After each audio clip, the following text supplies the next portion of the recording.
¿Qué tal, chicos? ¿Me confirman si me escuchan y ven la pantalla?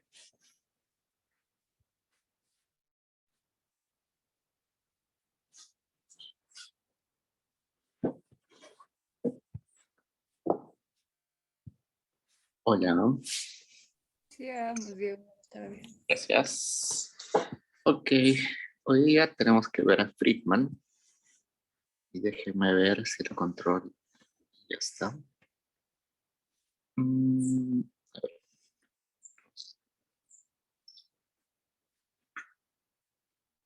mm,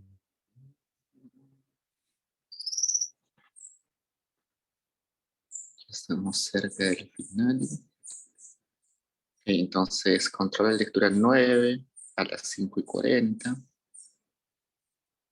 Tiene la misma estructura que los anteriores controles. Y quiero ver cuántas clases nos quedan.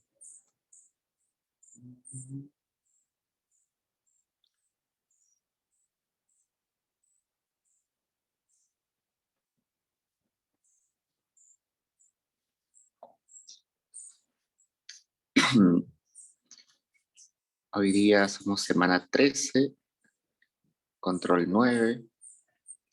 La siguiente semana 14, control 10. Y bueno, ya tenían feriado después. Ok, entonces solamente queda, contando el de hoy, dos controles, ¿no? Y se eliminan dos, así que todavía tienen para subir nota.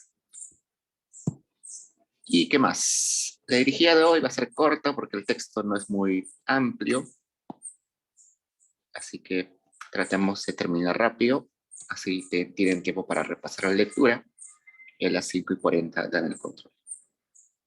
Veamos.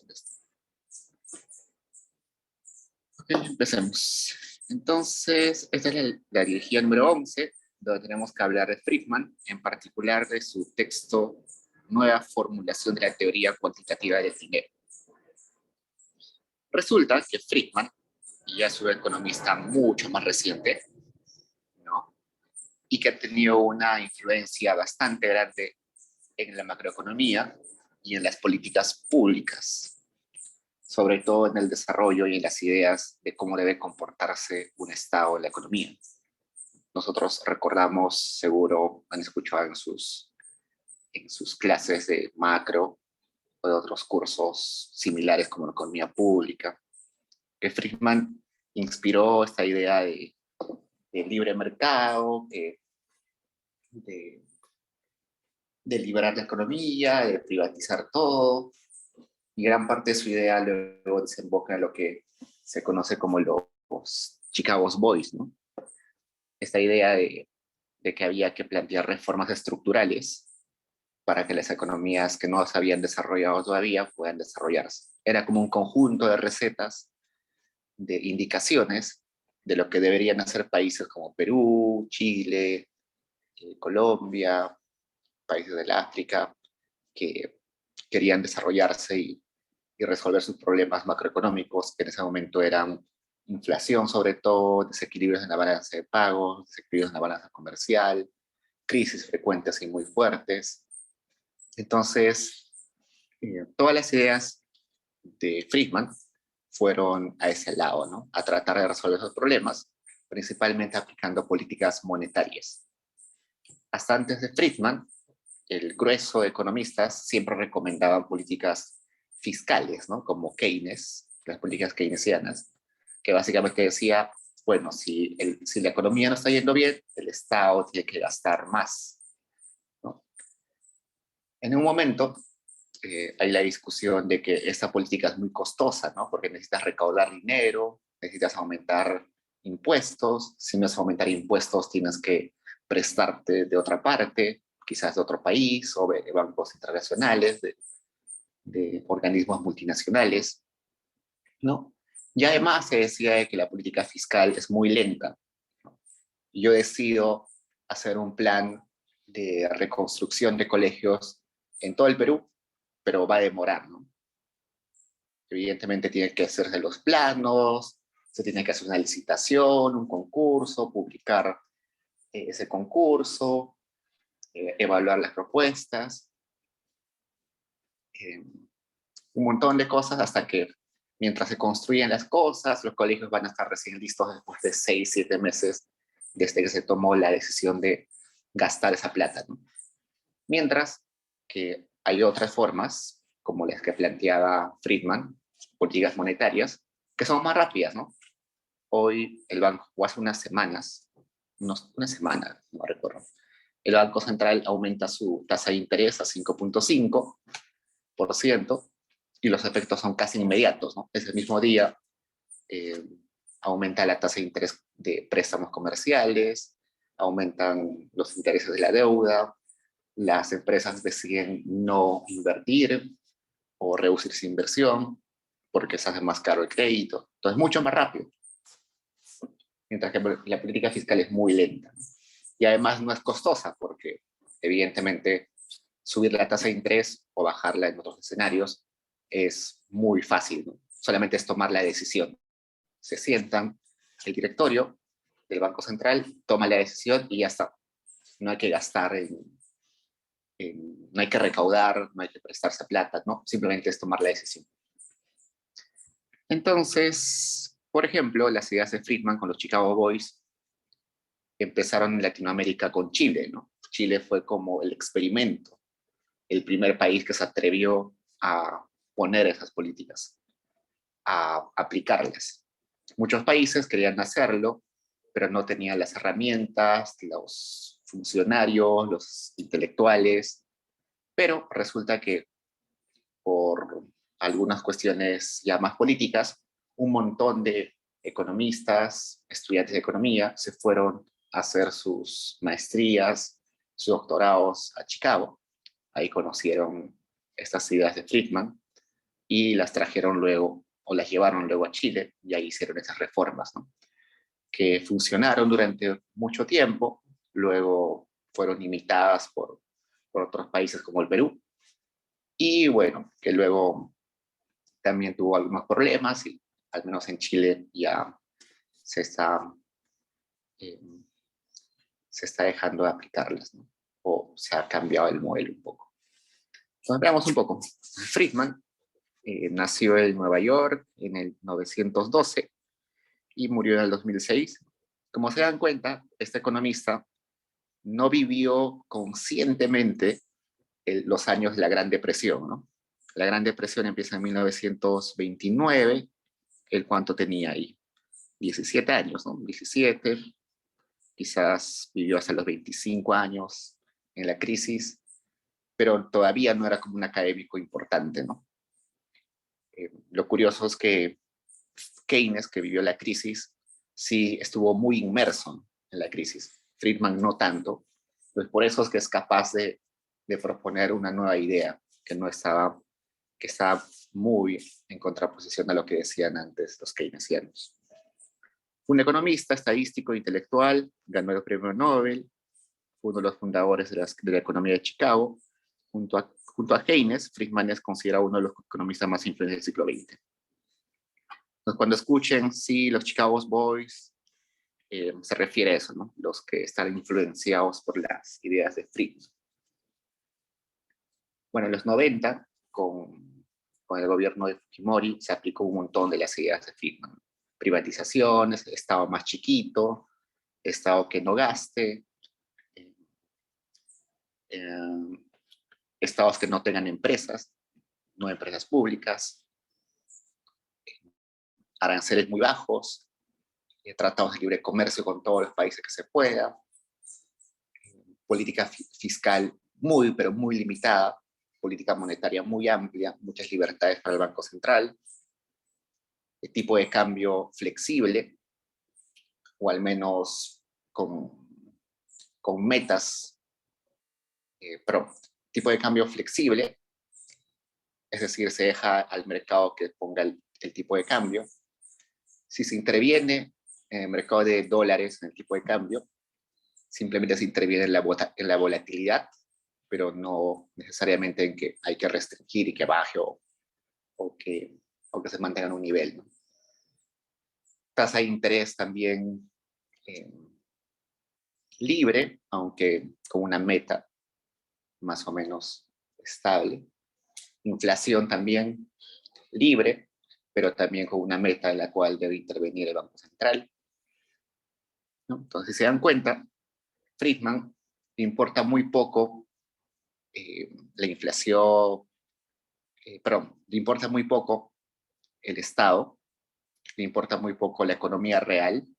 Lo que realmente él dice es que el centro, el corazón de la economía es el mercado monetario.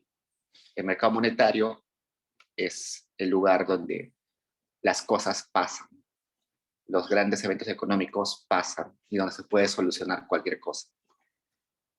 ¿Qué más? Su enfoque se centró en los factores monetarios y se conoce como monetarismo. Este incorporó el rol de dinero en la función de consumo, haciendo un énfasis especial en el rol de expectativas futuras en su determinación. Friedman propuso como política monetaria ideal una expansión suave y gradual de la oferta monetaria. Entonces, veamos algunas cosas acá. Entonces, sobre todo esto. El rol del dinero. ¿Qué es el dinero? El dinero simplemente es cualquier objeto que nos sirve para hacer transacciones en el sentido de que la gente las acepta a cambio de cosas, ¿no? En la historia se han utilizado muchas cosas como dinero. En algunas civilizaciones prehispánicas se utilizaba el maíz como dinero. También se utilizaba algunas algas como dinero. Piedra se utilizaba en otras latitudes del planeta. Conchas marinas se utilizaba sobre todo más al norte. Y luego con el tiempo se empezó a utilizar oro, plata y otros metales, ¿no? Como medio de cambio. Yo quiero comprar una casa, entonces junto una cantidad de oro, con eso la pago. Pero con el tiempo nos hemos dado cuenta de que eso es un poquito pesado, ¿no? O en el sentido difícil de manejar, y hemos inventado el dinero fiduciario. Papelitos cuya producción no vale nada o muy poco. Creo que producir un papelito de 100 soles cuesta 5 soles. El papelito que ustedes deciden de 100 soles cuesta producir 5 soles, pero nosotros consideramos que vale 100 soles, ¿no? Y es fiduciario básicamente porque tiene valor por la fe que le tenemos a ese papelito, ¿no? Tenemos fe en que su valor real es 100 soles y no su valor de producción, que es 5 soles. ¿Y cómo le asignamos esa categoría de valor? Porque confiamos en que el Banco Central, que es quien pone la firma ahí, nos va a asegurar de que su valor no va a cambiar en el tiempo y que si por alguna razón sucede algo, el Banco Central nos va a reponer ese billete de 100 soles. Ese dinero fiduciario que se basa en la fe depende un montón de cuán sólido, de cuán confiable sea un banco central. Si un banco central es nada confiable, evidentemente el dinero va a perder valor. Entonces, ese rol de transacciones que les decía, quiero comprar algo, junto a mi dinero y lo compro. O quiero vender algo, lo vendo y me dan a cambio dinero. Es ese rol transaccional del dinero, ¿no? Y es ese rol más común en la historia que tiene el dinero. Pero el dinero tiene otras funciones además de eso. Seguro los que han llevado teoría monetaria o van a llevarlo en algún tiempo, van a aprender un poquito que hay más roles, ¿no? Hay como 4 o 5 roles del dinero. Uno de esos roles es, por ejemplo, el de contable, ¿no? Simplemente necesito dinero para contabilizar la riqueza o contabilizar el flujo de ingresos. Otro rol de dinero es el rol precautivo. En otros libros aparece con otros nombres, pero básicamente es precautivo, ¿no? Por ejemplo, ustedes salen a la calle y saben que no necesitan dinero porque van a ir a la universidad caminando, saben que están llevando su almuerzo en su mochila, saben que no van a gastar nada al día de la universidad, ¿no? Van a ir caminando, tienen su comida, han llevado su gaseosa en la mano, no van a gastar nada.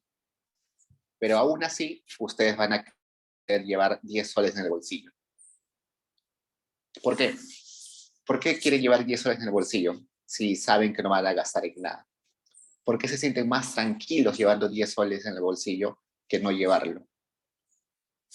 Eso es un factor un poco psicológico, ¿no? Tiene que ver con ese rol de puede ser en algún escenario que lo necesite, ¿no? Puede ser en algún escenario que aparezca, no sé, mi amigo y quiera que le preste dinero. Puede ser que me accidente y necesite ese dinero para un taxi. Puede ser que justos van a llevar a la universidad el pastel que me gusta y entonces lo quiero comprar, ¿no? Es incertidumbre, pero por precaución, por, un, por el miedo a la incertidumbre, es que llevo ese dinero, ¿no? Entonces, eso es algo, por ejemplo, que no se tomaba en cuenta antes.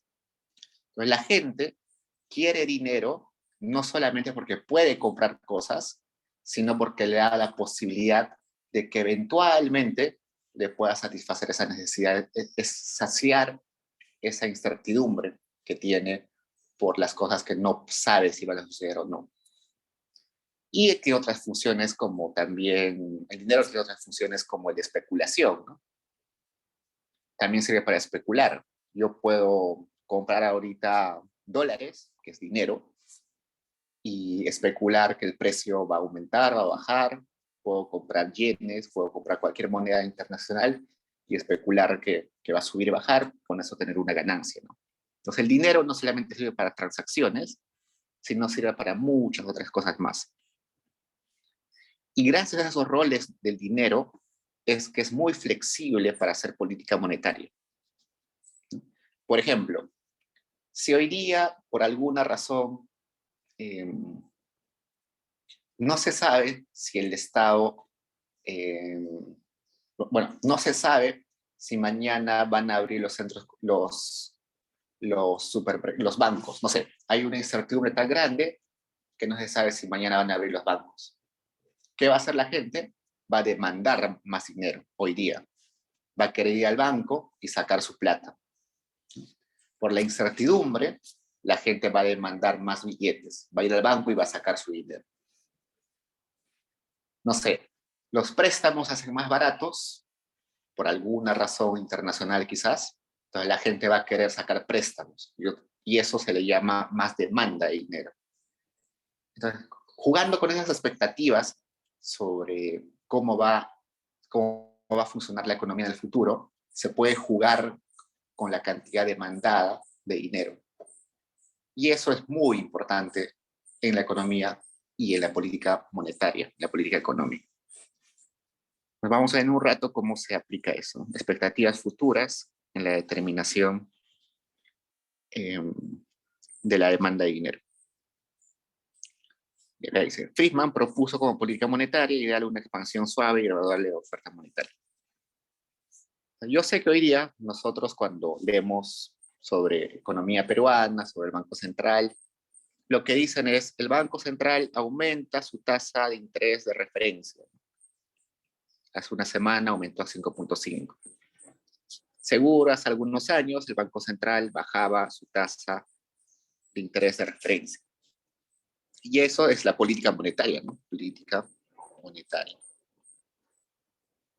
Aumentar la tasa de interés de referencia es una política contractiva y bajar la tasa de interés de referencia es expansiva, política monetaria expansiva.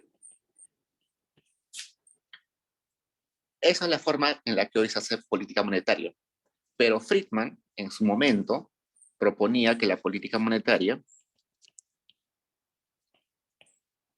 implicaba aumentar la masa monetaria o disminuir la masa monetaria. Aumentar la masa monetaria era una política expansiva y disminuir la masa monetaria una política contractiva.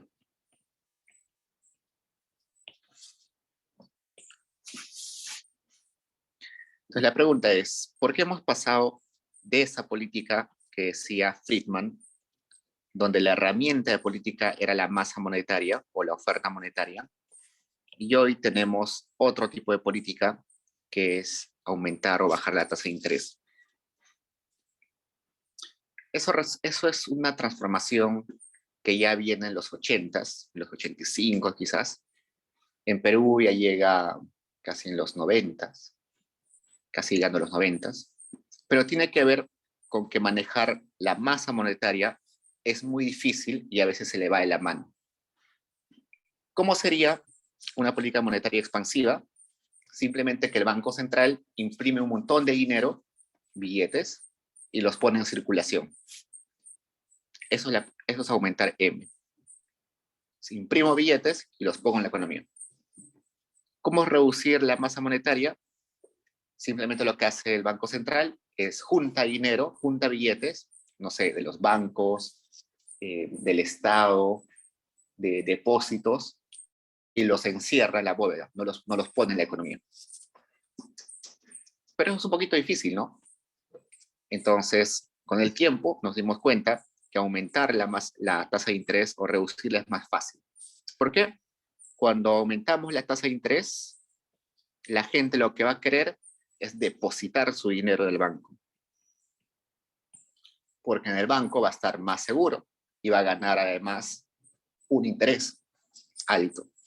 Entonces, con eso, lo que va a ocasionar es que la masa monetaria se reduzca. Porque todo va a estar guardado, el dinero va a estar guardado. ¿Qué pasa cuando la tasa de interés baja? La gente va a decir, wow, el costo del crédito está muy barato, voy a sacar un crédito. Entonces la gente va a demandar un montón de dinero, lo que va a hacer de que los bancos quieran ofrecer más dinero. Entonces, cuando ofrecen más dinero, lo van a recibir las personas, las empresas, y eso va a aumentar el dinero circulando en la economía. En otras palabras, aumenta la masa monetaria. Entonces, al fin y al cabo, va a reducirse la masa monetaria, aumentar la masa monetaria, pero el instrumento es la tasa de interés, ¿no? ¿Es lo mismo que decía Friedman? Sí, finalmente sí, pero ya un poquito más sofisticado. Pero detrás de eso está la idea de aumentar y reducir la masa monetaria.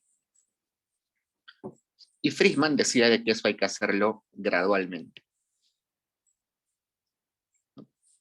Acá dice expansiva. Expansiva, ¿qué quería decir? Bajar o hacer caer, perdón, aumentar la masa monetaria, ¿no? Pues, ¿cuál era la idea de Friedman? Si tú imprimes billetes y los pones en circulación, resulta que la gente va a tener más dinero en sus bolsillos y por tanto va a querer gastar más. Tengo 100 soles más en el bolsillo, me iré al cine el fin de semana. Tengo 100 soles más en el bolsillo, seguro iré a comer un pollo a la brasa el fin de semana. Entonces, una política expansiva. Pero eso hay que hacerlo gradualmente, poco a poco, para que no se genere inflación. ¿Qué pasa si de un momento a otro yo gano 1.000 soles y mañana gano 2.000 soles? Entonces voy a tener un shock tan grande de que voy a querer comprar un montón de cosas y todo el mundo va a querer comprar un montón de cosas porque a todos les han subido el doble del sueldo. Entonces, eso va a generar una presión, mucha demanda, y por tanto los precios van a aumentar muy rápido. Para que esos precios no aumenten así de rápido, lo que quiere Friedman es que se aplique una política monetaria expansiva, pero gradualmente, para que los precios se vayan ajustando poco a poco y no se vayan elevando y se genere inflación. ¿Qué más? Dedicó gran parte de su carrera a la crítica de la ortodoxia keynesiana. Es curioso, ¿no? Acá dice ortodoxia keynesiana. ¿Qué quiere decir ortodoxia? Que era lo aceptado comúnmente, ¿no? Lo aceptado como verdad, el mainstream, el estándar, lo que todos aceptaban que estaba bien. Entonces, antes de Friedman, todos aceptaban de que las propuestas de Keynes eran las correctas, eran lo estándar, era lo mainstream. Curiosamente, hoy, 2022, las ideas de Keynes son heterodoxas. Son consideradas como un aspecto que está en duda, pero que no lo aceptan colectivamente, ¿no? No lo aceptan todos. Y al contrario, lo que decía Friedman es aceptado con más veracidad que lo de Keynes. Pero en el siglo XX, lo que decía Keynes era el mainstream, lo correcto, lo comúnmente aceptado. Acá, de vuelta, recalca esto, ¿no? Su teoría recae en expectativas, ¿no? Generar una contraposición directa con Keynes, con su formulación dependiente exclusivamente del ingreso de periodo en cuestión. Entonces, Keynes decía algo que es interesante. Keynes decía que en el largo plazo todos íbamos a estar muertos, ¿no? Keynes, como ya les dije, decía, si hay recesión, hay que gastar más desde el Estado. Y los demás le decían, oye, Keynes, pero si vas a gastar más hoy día, vas a quebrar al Estado. El Estado va a tener que endeudarse, o en otro caso va a tener que aumentar los impuestos, ¿no? Después, a cada unos años. Y Keynes decía, ok, y decía, bueno, eso no importa. Eso de que hay que pagar la deuda en el largo plazo, de que hay que aumentar los impuestos en el largo plazo, eso no importa porque todavía no llega. Hay que preocuparnos más del presente que del largo plazo. Si no nos preocupamos del corto plazo, del hoy, no va a haber largo plazo. Si no nos preocupamos en resolver el hambre, el desempleo, la pobreza hoy, toda la gente va a estar muerta a largo plazo y no va a haber nada que solucionar a largo plazo, ¿no? En ese escenario, donde solamente estás pensando en lo que sucede hoy, en los indicadores de hoy, en el desempleo de hoy, pobreza de hoy, ingresos de hoy, no tiene cabida pensar en expectativas, ¿no? Si no hay futuro, ¿por qué voy a pensar en expectativas? Es por eso que Keynes es cortoplacista, no cabe en su teoría de las expectativas, solamente cabe las variables de hoy, corto plazo. Pero en el caso de Friedman, sí, ¿no? Como él ya está pensando en expectativas y ya está considerando que el futuro también tiene que ver con las decisiones del presente. Ok. Durante hasta lo que les decía, ¿no? En esta aproximación de largo plazo, así como su contemplación de rol central de la política monetaria, lo que opuso a la ortodoxia keynesiana. Keynes decía que la política debía ser fiscal y Friedman va a decir que la política monetaria debería ser, pero la política debería ser la monetaria. ¿Qué más? Una de sus obras centrales es este estudio de la teoría cuantitativa del dinero. Fue disruptiva frente a la ortodoxia keynesiana del siglo 50 y 60, lo que hemos leído precisamente en su introducción. En este artículo que hemos leído, Friedman reconstruye la teoría cuantitativa del dinero, heredada de la tradición clásica, y la reconfigura en respuesta a la crítica keynesiana que había puesto el énfasis en producto e ingreso, reduciendo la teoría de la cantidad de dinero. Vamos a ver eso que parece un trabalenguas acá. Okay. Veamos algunas cosas antes. Nos dice, esta teoría, la teoría cuantitativa del dinero, es una teoría de la demanda de dinero y no del output, es decir, no de la renta o de los precios. Es decir, Friedman no se preocupa por explicar cuáles son los determinantes del PBI, cuáles son los determinantes de la inflación, cuáles son los determinantes de la demanda de bienes. Lo que se preocupa Friedman es de la demanda de dinero, que va a ser muy, pero muy diferente. Esto es interesante. En todo lo que vamos a ver estamos hablando de dinero. Finalmente, la demanda del dinero va a reflejar cómo está el mercado de bienes, cómo está la producción. ¿Okay? Entonces, no sé, si ustedes recuerdan que tenían su modelito YS, LM, YS, LM.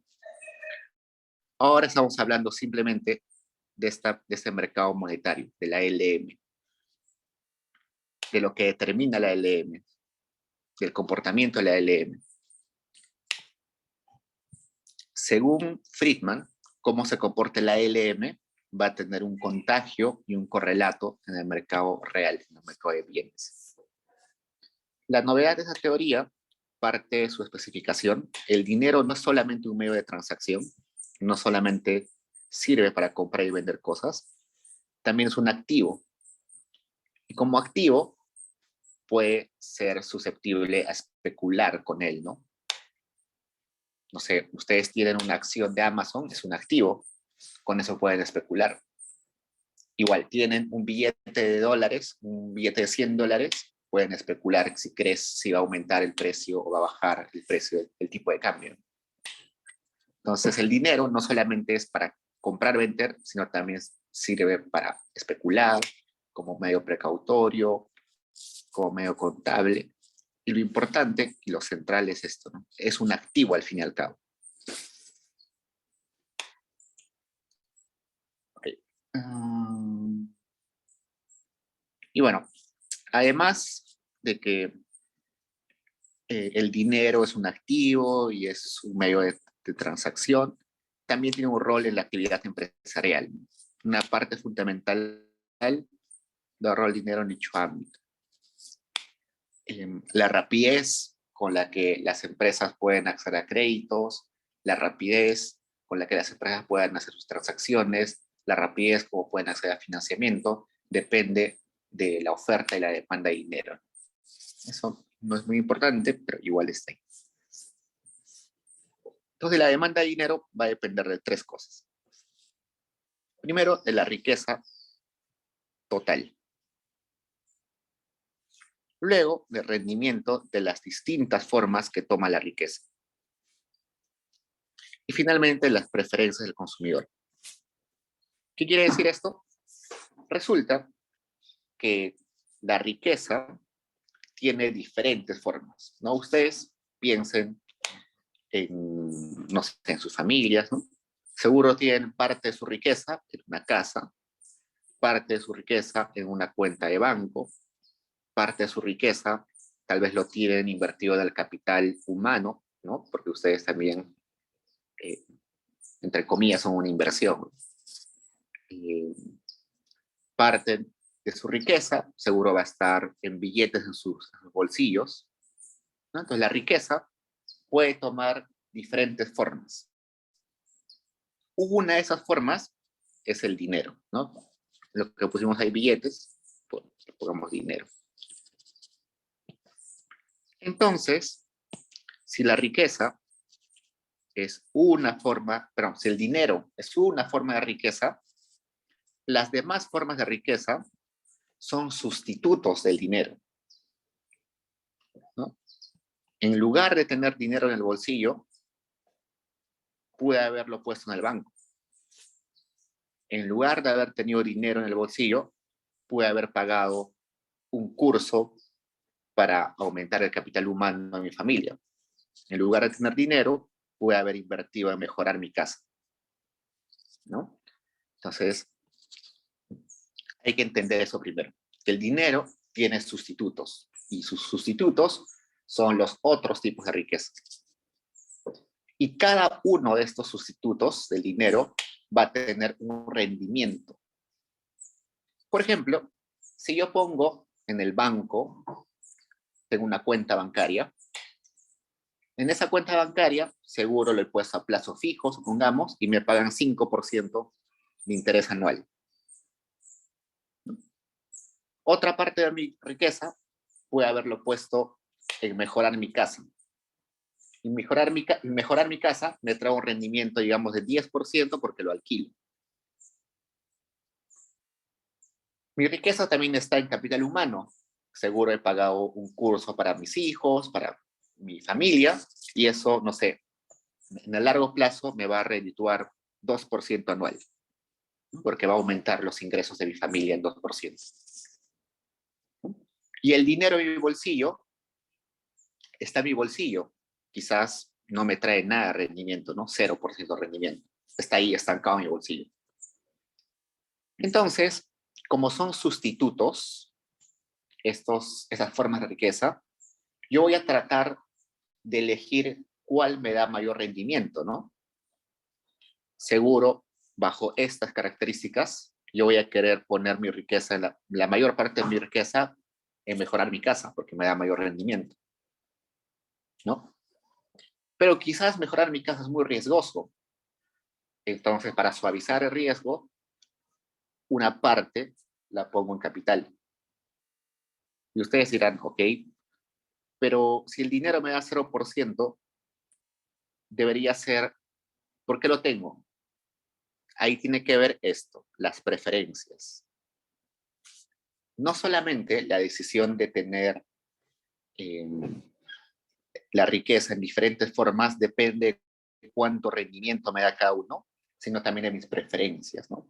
Como les decía hace un rato, tener dinero en mi bolsillo no me da rendimiento, pero me da la seguridad de que si pasa un imprevisto, voy a poder tener disponible dinero para afrontar ese imprevisto. O no sé, si capital humano no me da mucho rendimiento, pero yo estoy seguro de que le da satisfacción a mis hijos darles un curso para que mejoren sus habilidades, ¿no? Entonces, sí, el rendimiento es importante, pero también tiene que ver las preferencias del consumidor. Estos tres componentes son esenciales, que lo recuerden. La demanda de dinero depende de la riqueza total, de los tipos de riqueza y su rendimiento, y la preferencia del consumidor. Preguntas.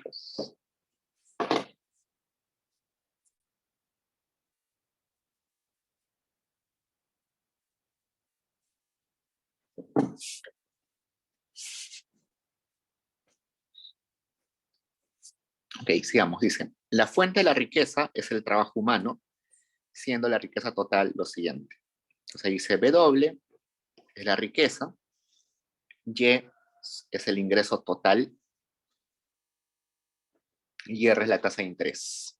¿Qué quiere decir esto? Esto quiere decir lo siguiente. Y es el ingreso que yo voy a tener, o la suma de los ingresos que yo voy a tener el resto de mi vida, ¿no? Eso sería algo así. No sé, este es mi ingreso de hoy, periodo 1, más ingreso de mañana, más ingreso así. Todos mis ingresos hasta el ingreso del día que me mueran. Digamos, acá hay 100.000 periodos. Entonces, mi riqueza es simplemente el acumulado de todos los ingresos que voy a tener el resto de mi vida. Pero resulta que ganar un ingreso mañana no es lo mismo que ganar un ingreso hoy, ¿no? No es lo mismo ganar 1.000 soles en un año que gastar 1.000 soles hoy, ¿no? Cada uno de estos ingresos está en valor de su periodo. Hay que llevarlo al valor presente. ¿Cómo lo llevo al valor presente? Dividiendo entre 1 más R. 1 más R acá 1 más R todo al cuadrado, acá 1 más R elevado a la 1000. Perdón, a la 999 sería. Si yo resuelvo este problema, lo simplifico, me va a dar esto. Entonces, es simplemente una forma de expresar esa suma larga y quizás al infinito que está ahí. Puede ser una suma al infinito, ¿no? Simplemente eso. La riqueza está compuesto por el flujo de todos los ingresos que voy a tener en el futuro, pero actualizados a un periodo, al periodo actual, al periodo presente. ¿Qué más? Y bueno, acá dice, ¿no? La riqueza es fruto del trabajo humano. ¿Por qué? Porque no hay otra forma de generar riqueza, ¿no? No sé, yo recibo una herencia, pero esa herencia ha sido fruto del trabajo de generaciones anteriores. Yo recibo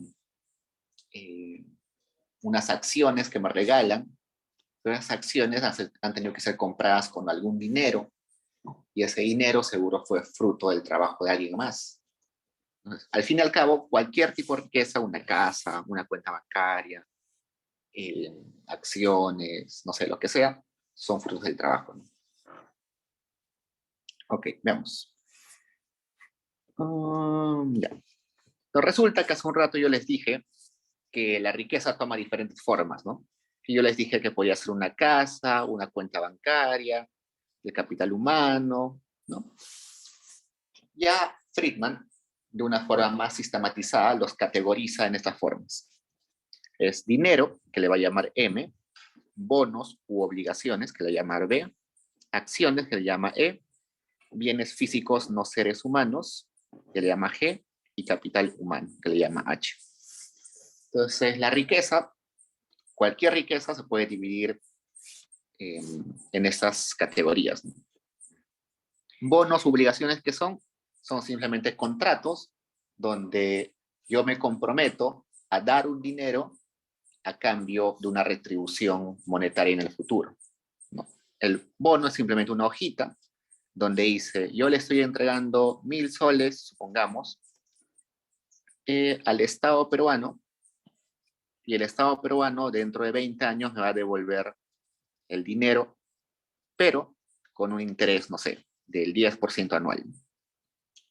O le doy $1.000 a la empresa, no sé, Shell, y en 5 años me va a devolver esos $1.000 con 10% de interés anual. Eso es un bono, un contrato, una obligación, donde alguien da dinero a cambio de un interés.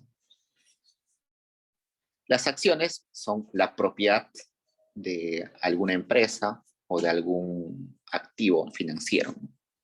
Por ejemplo, no sé, yo compro una acción de Amazon que está, supongamos, $100, y cada mes cada año Amazon va a pagar un dividendo por ser parte propietaria de una minúscula parte de Amazon, va a dar un dividendo.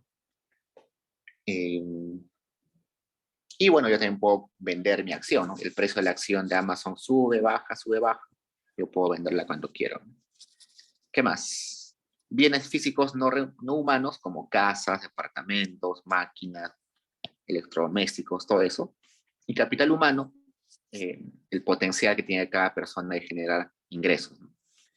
Si una persona está más educada, tiene mayor capital humano. Si una persona es más hábil, tiene mayor capital humano. Y bueno, cada una de estas formas de la riqueza, dinero, obligaciones o bonos, acciones, bienes físicos y capital humano, va a tener un rendimiento, ¿no? Nos dice, el dinero. La base, si bien podría rendir vía depósitos del interés, asumiremos que se trata solo de efectivo. O sea, el dinero estamos considerando que es solamente efectivo, lo que tenemos en el bolsillo. De forma que está sujeto su rendimiento a P, al igual que todos los activos. O sea, no tiene no gana, el dinero no gana estando en el bolsillo, no gana ningún rendimiento, pero su valor depende del precio. Si yo tengo 100 soles en el bolsillo, esos 100 soles, ¿qué? ¿Qué me dice? ¿Tengo mucha plata? ¿Tengo poca plata? No me dice nada, ¿no? Tengo que compararlo con los precios.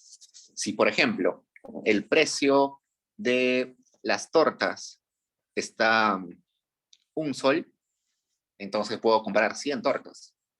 Pero si el precio de las tortas está 50 soles, solo puedo comprar 2 tortas. Entonces, ¿cuán grande es mi riqueza? Depende de cómo sean los precios en la economía. Esos 100 soles se valoran respecto a cómo sean los precios en la economía. Por eso dice que depende de P, del precio.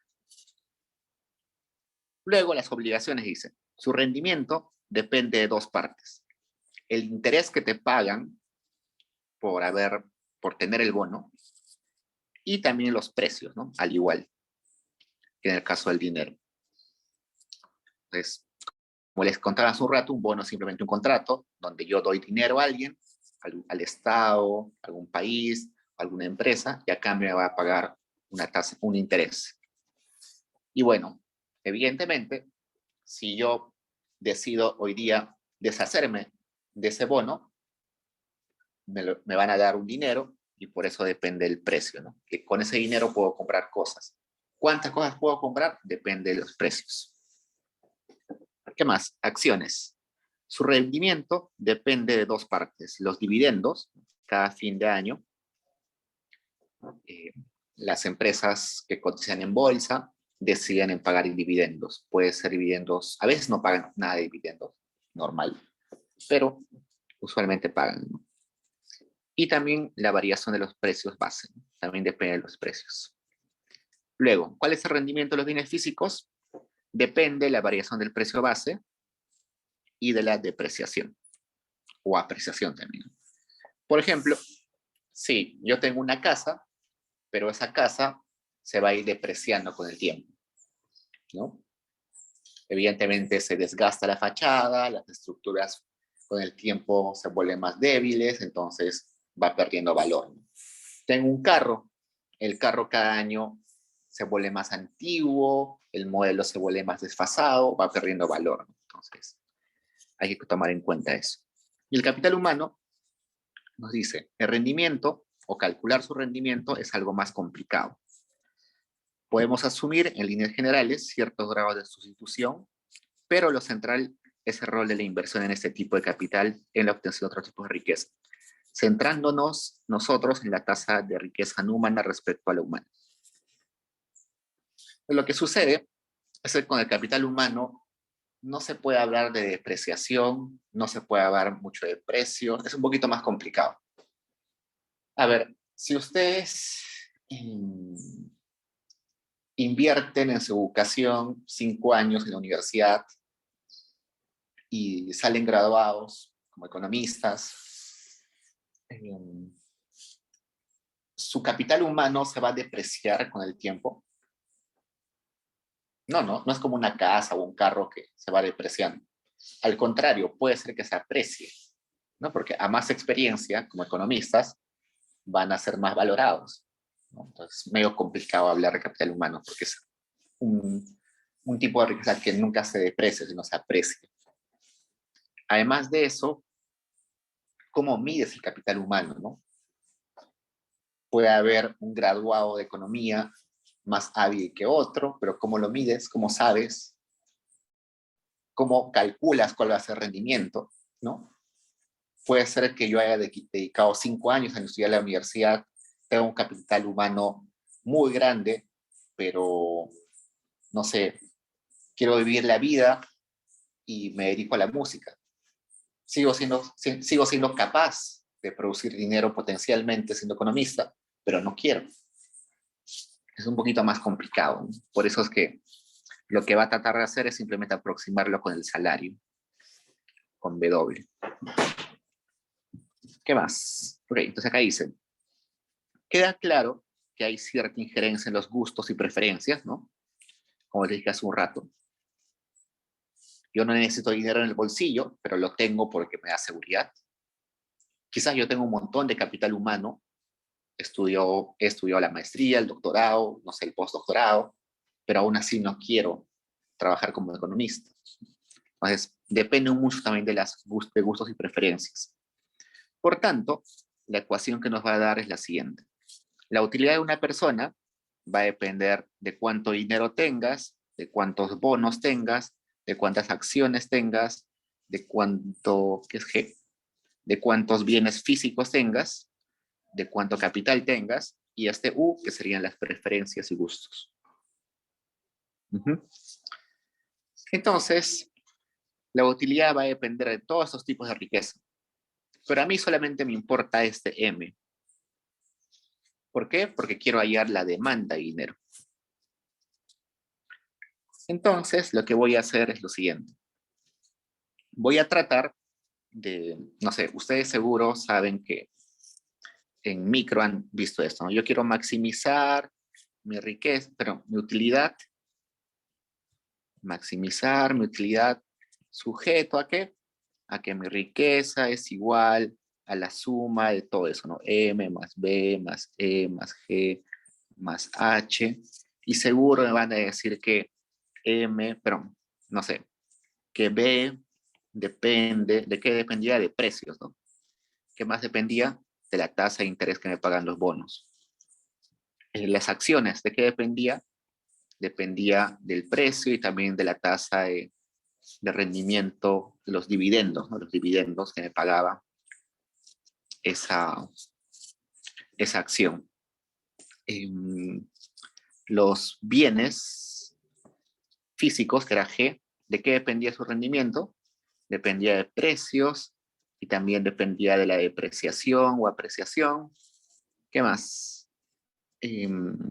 H, que es capital humano, dependía de precios, también de salarios. Entonces, luego de hacer todo eso, que no es necesario que conozcan, optimizando todo eso, sacamos derivadas y todo eso, va a resultarnos esta ecuación. ¿Y qué dice esa ecuación? Que mi demanda de dinero va a depender de cómo sean los precios, de cómo sea el rendimiento de los bonos, de cómo sea el rendimiento de las acciones, ¿qué más? De cómo sean los salarios, de cómo sean los ingresos a lo largo del tiempo, que depende de los gustos, ¿qué más me está faltando? Nada más, eso es todo. Lo demás es complementario, ¿no? Porque acá me está diciendo que eso no importa mucho, es como un complemento. Lo que importa es lo que he subrayado, ¿no? Aunque acá también podría estar interesante esto. Ya. Ya. Hasta el momento esto, ¿no? Depende de los precios, depende de la tasa de rendimiento de los bonos, depende de la tasa de rendimiento de las acciones, depende de los salarios, de los ingresos que yo voy a tener en el futuro, ¿se acuerdan, no? Y entre R, el futuro, de los gustos y preferencias, pero esos son variables que son de hoy, ¿no? Los precios son de hoy, el rendimiento es de hoy, el rendimiento de las acciones es hoy, el salario es de hoy, ¿no? Pero también debería fijarme en cómo van a ser esos valores en el futuro.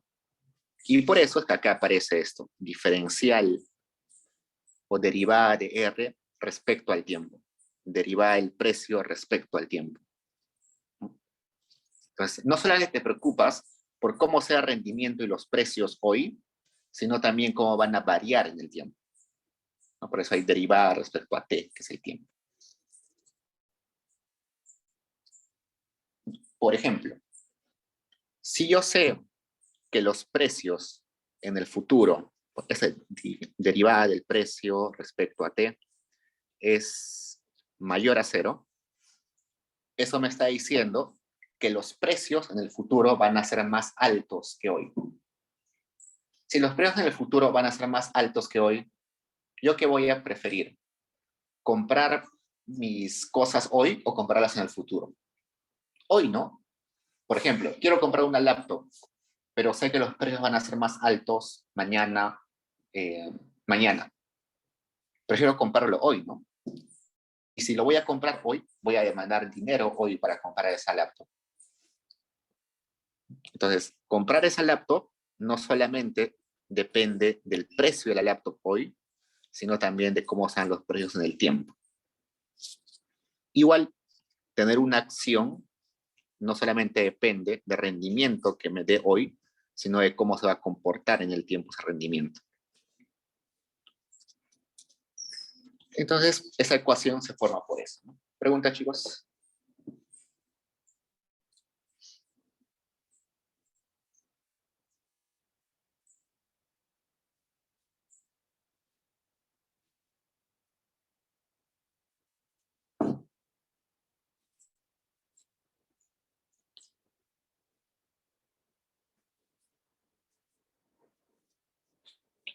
Entonces, si el Banco Central quiere modificar la masa de dinero y no sé, quiere hacer una política expansiva, que es aumentar esa masa de dinero, tiene un montón de formas de hacerlo, ¿no? Acá en esta función hay un montón de formas. Vamos a ver. Quiere aumentar la masa monetaria, puede afectarla modificando los precios, puede afectarla modificando los salarios, puede modificarla cambiando el rendimiento de los bonos, el rendimiento de las acciones, puede cambiar el rendimiento de los bonos en el futuro, puede cambiar el rendimiento de las acciones en el futuro, puede dar una señal de que los precios van a bajar o van a subir en el futuro, ¿no? O puede cambiar las preferencias, ¿no? No sé, una forma de cambiar preferencias es haciendo publicidad, ¿no? No sé, todo el mundo quiere comprar, bueno, no sé, supongamos, eh,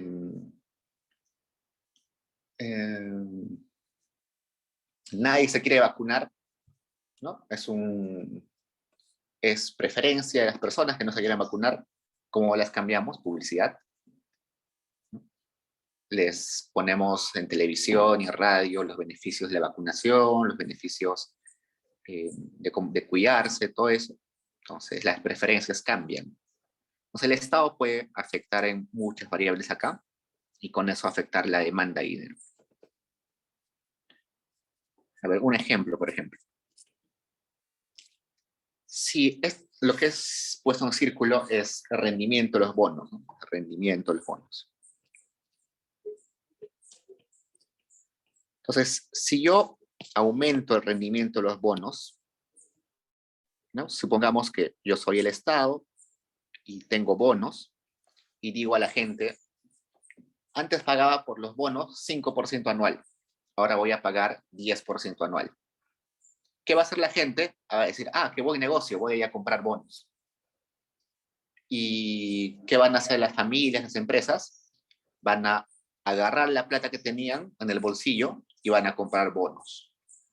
Entonces, ¿qué va a suceder?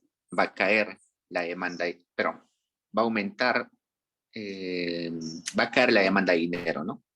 En lugar de tener dinero en el bolsillo, van a querer tener bonos, porque los bonos están dando mayor rentabilidad. Igualito con el rendimiento de las acciones, ¿no?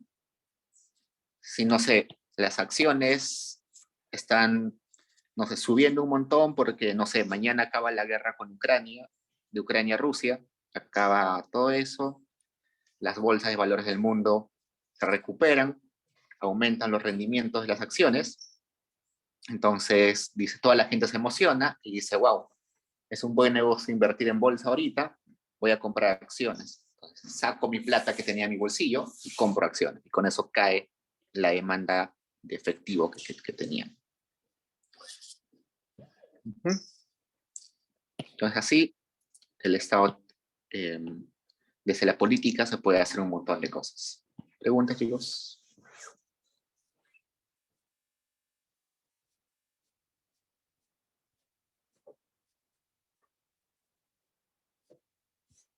Ok, vamos.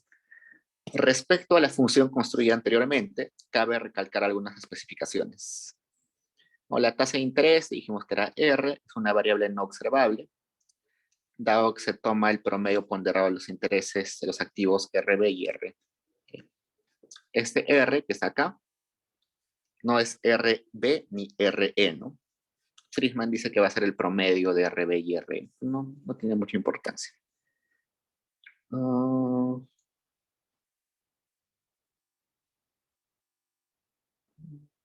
Ya, eso ya lo dijimos.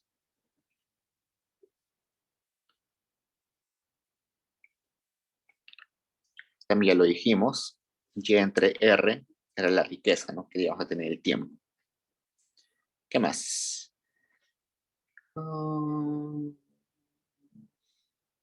Dada la caracterización de que se trata de variables reales, lo que estamos construyendo, la demanda de dinero ha de ser homogénea de grado 1 en Y y P, de tal forma que al cambiar la unidad, la estructura sea constante. Ok. Entonces, eso no es muy importante, pero acá dice. La demanda de dinero ha de ser homogénea de grado 1 en Y y P. Básicamente eso está diciendo, oye, esta fórmula que hemos visto no va a cambiar si yo estoy calculando en dólares, o estoy calculando en soles, o estoy calculando en yenes, o estoy calculando en intis. No. Esta fórmula depende, o perdón, no depende de qué unidad monetaria se utilizando. Funciona en cualquier lugar, ¿no? Por eso es que acá está tratando de resolver el problema de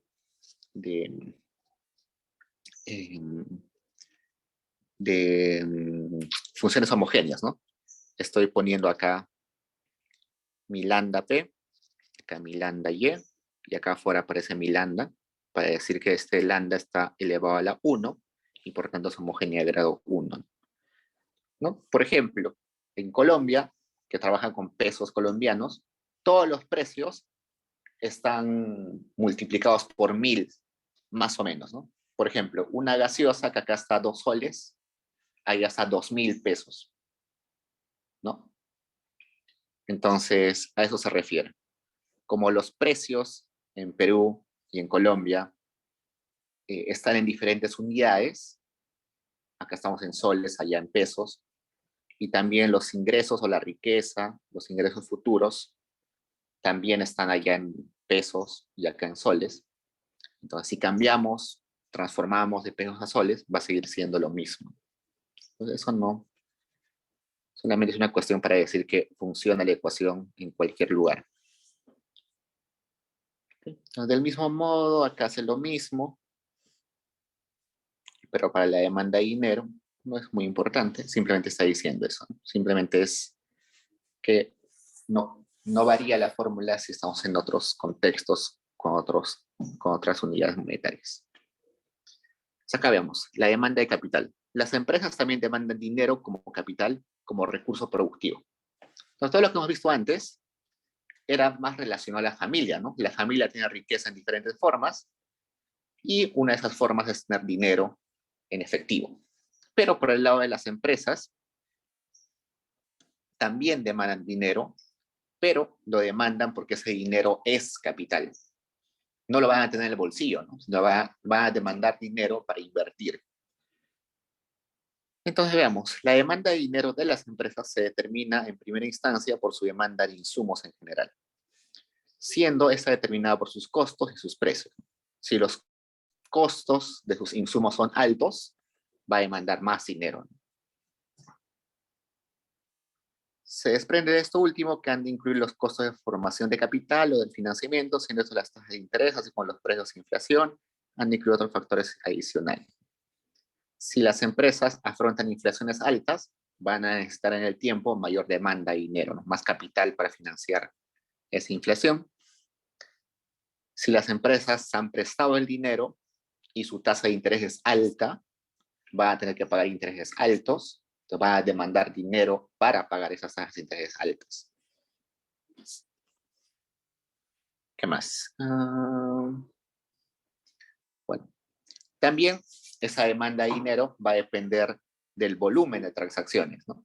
Supongamos una empresa como Coca-Cola, que todos los días vende un montón de productos, va a demandar más dinero que, no sé, que la lavandería que está a una cuadra de mi casa, ¿no? Que no factura mucho. Entonces también depende del volumen de transacciones y también de las condiciones de pago, ¿no? Hay empresas que solamente comercian al contado, hay otras que comercian al crédito de largo plazo, ¿no? Por ejemplo, no sé, mi familia trabaja con una empresa que solamente cobra a 90 días, ¿no? Te da el producto, tú lo pagas a 90 días después. Pero hay otras empresas que no, que necesitan el pago de inmediato. Otros inclusive anticipado. Hay empresas que producen máquinas que te dicen, ok, págame con 3 meses de anticipación y te tengo el producto listo, ¿no?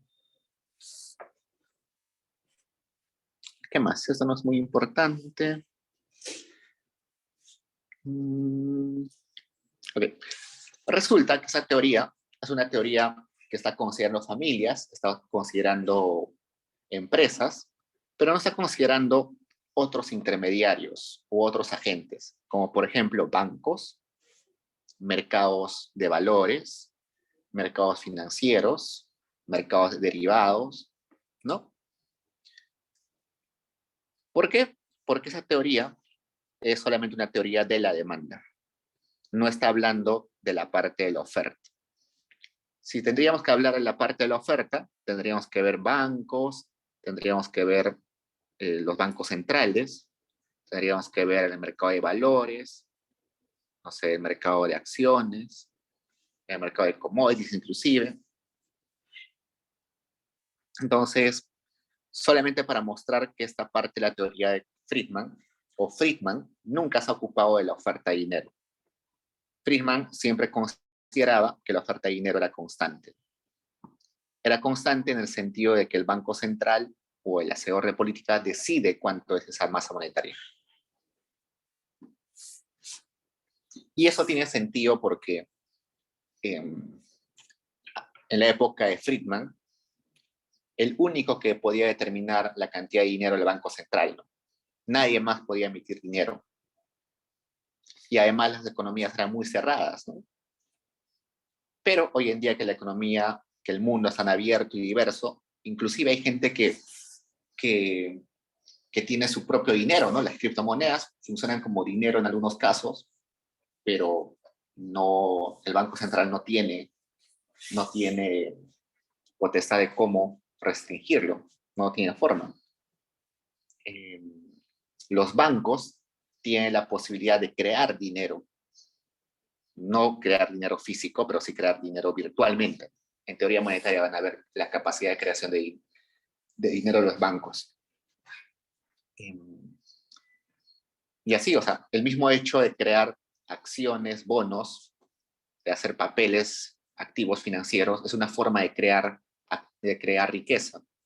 Y todo eso no se está considerando porque ya es más de una economía más moderna que la que vio Friedman, ¿no? Entonces, no podemos considerar eso.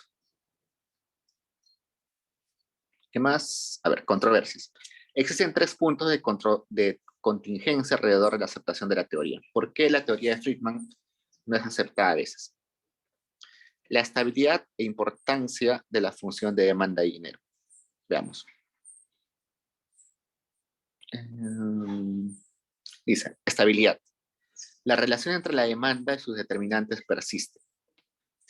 Como les decía, esta ecuación de la demanda del dinero parece muy completa, es muy buena, pero con el pasar de los años ha ido, no ha ido funcionando bien, porque el dinero se ha complejizado, como les decía. Entonces, con el tiempo no es tan estable esa demanda. Hay muchos factores nuevos que no se pueden modelar necesariamente y hacen que no se pueda decir que esa demanda es la misma siempre.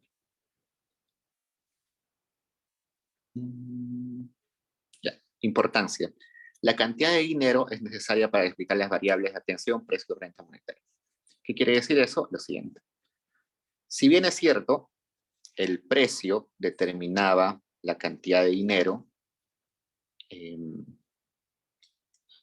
el salario determinaba la cantidad de dinero demandado, ¿no? Pero también puede suceder lo opuesto, ¿no? Que la cantidad de dinero afecte el nivel de precios, que la cantidad de dinero afecte los salarios, que la cantidad de dinero afecte los determinantes, o perdón, la rentabilidad. Entonces, esta demanda del dinero no parece ser muy estable en el sentido de que no es unidireccional, sino hay doble causalidad en varias partes. Entonces, es una crítica sobre todo metodológica, ¿no? Que seguro siempre va a aparecer cuando hablen de esos temas. Y eso también tiene que ver con esa independencia de los factores, ¿no? La independencia de los factores está hablando de lo siguiente, que dentro de la ecuación hay variables que afectan a otras variables, es decir, explicativas que afectan a explicativas. Por ejemplo, acá, ¿no? El precio puede afectar a los salarios. Si los precios aumentan, seguro los trabajadores van a decir: mi salario es muy pequeño, van a tratar de pedir un aumento de salarios, ¿no?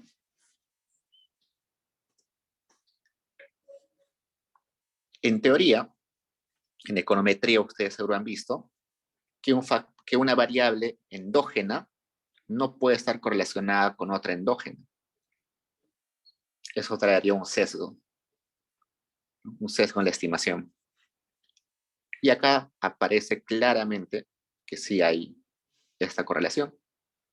Y seguro vamos a encontrar otras correlaciones, ¿no? La tasa de interés, la tasa de rendimiento de los bonos va a depender mucho de la tasa de interés de las acciones, ¿no? Porque son sustitutos. Entonces, esa falta de independencia entre factores que están dentro, entre las endógenas, entre las exógenas, diríamos, entre las exógenas, que son las exógenas, entre las explicativas, no hace que esta función sea estable. ¿Qué más? La forma de la función de demanda. La demanda de dinero es infinitamente elástica con un pequeño interés positivo, trampa y liquidez. Okay. Resulta lo siguiente. Esto seguro les va a venir en macro o algo así. Hay un problema, acá de frente.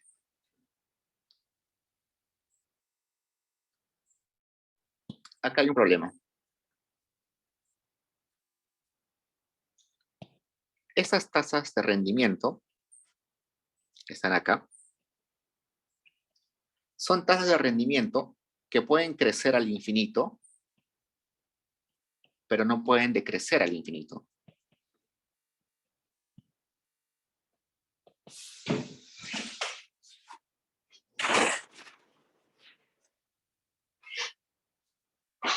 ¿Por qué? Puede haber, no sé, crece el rendimiento, no sé, en un momento las acciones de Tesla llegaron a crecer 500% en un periodo corto. Sí, el rendimiento fue muy alto. Pero las tasas de interés de rendimiento casi nunca o nunca son negativas. Por ejemplo, la tasa de interés que ustedes tienen en el Banco Central nunca ha sido negativa. ¿Por qué? Porque existe eso de la trampa de liquidez. La trampa de liquidez es una situación donde el Banco Central no puede bajar más su tasa de interés, porque ya está cercana a cero. Entonces, eso lleva a la pregunta. ¿La tasa de interés puede afectar, esa tasa de interés, puede afectar al dinero en todas las situaciones o solamente de vez en cuando? ¿No? Supongamos que ahorita la tasa de interés, supongamos, es 0.001. Y el Banco Central quiere hacer una política expansiva, bajando esa tasa de interés. ¿Va a poder bajarla más? No, porque ya está casi en cero. Entonces, la pregunta ahí es, ¿la tasa de interés es relevante para la demanda de dinero siempre o hay excepciones? Y según este ejemplo, hay excepciones, ¿no? No siempre es relevante la tasa de interés para la cantidad de dinero, para la demanda de dinero. Esas son críticas a grandes rasgos que se le hace a esta teoría. Y es exactamente esa última de las trampas de liquidez que les ponía hace un rato, que es lo que pasó en el 2008, 2009, donde toda esa teoría de que la política monetaria la más eficiente se vino abajo. Y desde ese momento la política fiscal empezó a tener más relevancia. Entonces, hoy en día, la política fiscal y la monetaria ya están a la par. Entonces, lo que pasaba era antes, ¿no? Antes de Friedman, la política fiscal era la mejor y la política monetaria ni se veía.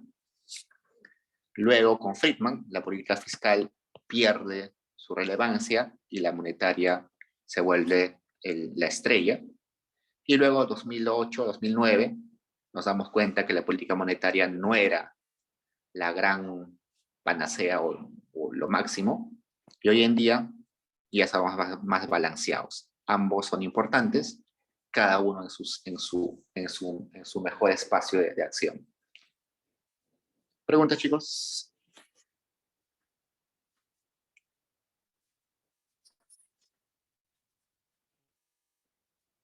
Profe, ¿puedo repetir el primer punto de las controversias? No entendí bien lo de la estabilidad. Ok. A ver, ¿dónde estábamos? Ok. Entonces, la pregunta es, o la crítica es, ¿esos determinantes que están acá son siempre los mismos o a veces hay más o a veces hay menos? Por ejemplo, yo les pongo acá, la demanda de dinero depende de todo esto, pero hasta hace algunos 10 años, 7 años, la gente empezó a comprar criptomonedas como locos, ¿no? Como locos. Compraban criptomonedas por montones. ¿Y qué era la criptomoneda? Era un sustituto del dinero. Entonces, cuando compraban criptomonedas, se estoqueaban de criptomonedas, la demanda de dinero caía, ¿no? No sé, en otro momento sucede que la pandemia llega y toda la gente empieza a gastar en cuestiones médicas, ¿no? Pero llega la pandemia y todos nos asustamos y creemos que el mundo se va a acabar y sacamos nuestra plata de los bancos, ¿no? Algo así. Entonces es una pandemia. Una pandemia surge, entonces toda la gente se asusta y va y demanda más dinero de los bancos porque quiere sacar su plata porque cree que los bancos van a quebrar. Entonces, además de estos factores que están acá, puede haber otros 1000 factores que no estamos observando, pero que pueden estar ahí subyacentemente. Entonces, igual que cuando ustedes tenían su modelito en econometría, ¿no? Tenían su modelito en econometría, que decían Y, depende de alfa 0 más alfa 1 por Y1 más alfa 2, X2, bla, bla. Y acá un error, ¿no? Entonces, lo que está diciendo esa crítica es que sí, acá están todos los determinantes del dinero, acá está la demanda de dinero, acá están todos los determinantes, pero este error, donde están todos los demás determinantes que no se pueden medir, no se pueden observar, está repleto de miles de cosas que pueden ser inclusive más importantes de las que están acá. Entonces, esta demanda de dinero considera quizás los determinantes más importantes, más visibles, pero no necesariamente son todos los determinantes. Y en algunas ocasiones pueden haber otros más importantes, como eso de las criptomonedas. Un montón de gente vendió sus casas, vendió sus cosas, renunció al empleo para comprar criptomonedas. Eso hizo que demandaran menos dinero, sino que demanden más criptomonedas, y eso no estaba en esta ecuación. Es algo que estaba en el error y que nadie le dio la importancia de verlo, medirlo, ni lo previó, ¿no?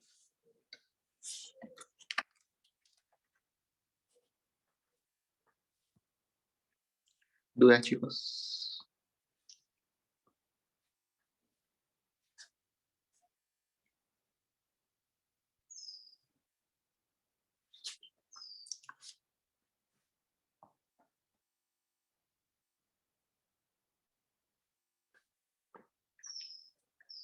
A ver, quedan 2 minutos.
A ver, chicos, empezó el control.